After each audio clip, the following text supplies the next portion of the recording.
আজকে আমি প্রথমবারের মতো তাল দিয়ে পাটিসাপটা পিঠা বানিয়েছি। তোমরা অনেকে আমার কাছে রেসিপি জানতে চেয়েছো, তাই আমি তোমাদেরকে রেসিপি দিলাম। আমি পিঠাটা ময়দা দিয়েই বানিয়েছিলাম।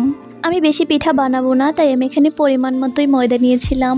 তো আমি ময়দার সাথে গুঁড়ো দুধ অ্যাড করেছিলাম। আমি যেহেতু পাটিসাপটা পিঠার ভিতরে পুর দিয়ে দেবো, তাই আমি এখানে চিনি সামান্য পরিমাণে নিয়েছিলাম। যেহেতু আমি তাল দিয়ে পাটিসাপটা পিঠা বানাবো, তাই আমি এখানে সামান্য পরিমাণে তাল অ্যাড করে দিয়েছি। আমি সবগুলো উপকরণ খুব ভালো করে একসাথে মিশিয়ে একটা পাতলা ব্যাটার তৈরি করে নিয়েছি। বেশি ঘনও করা যাবে না, আবার বেশি পাতলাও করা যাবে না। দেন আমি ব্যাটারটা 10 মিনিটের জন্য রেস্টে দিয়ে আমি এখানে পুর করে নিলাম।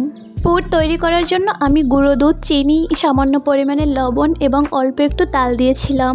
গ্যাসের পাওয়ার একদম লোয়ে রেখে অনবরত লাড়তে হবে। দেন আমাদের পুর রেডি হয়ে যাবে। গরম পুরের ঘ্রাণটা এমন লাগছিল, মনে হচ্ছিল যে শীতের পিঠার মেলা যেন ঘরে বসে গেছে। যাই হোক, আমি পিঠাগুলো খুব যত্ন করে এবং কষ্ট করে বানিয়েছিলাম। খেতেও কিন্তু দারুণ লেগেছে। আমি পিঠাগুলো বানিয়ে খুব সুন্দর করে প্লেটে সাজিয়ে আমার জামাইয়ের কাছে নিয়ে গিয়েছিলাম। পিঠাগুলো খেয়ে 10-এ 9 দিয়েছে। বাহ, তার মানে পিঠাগুলো সত্যি অনেক মজা হয়েছে। আজকে পিঠার ভিডিও তোমাদের কাছে কেমন লেগেছে তোমরা সবাই কমেন্ট করে জানিয়ে যেও। ভিডিও ভালো লাগলে তোমরা সবাই লাইক, কমেন্ট এবং শেয়ার করে দিও। সবাই ভালো থাকবে। আল্লাহ হাফেজ।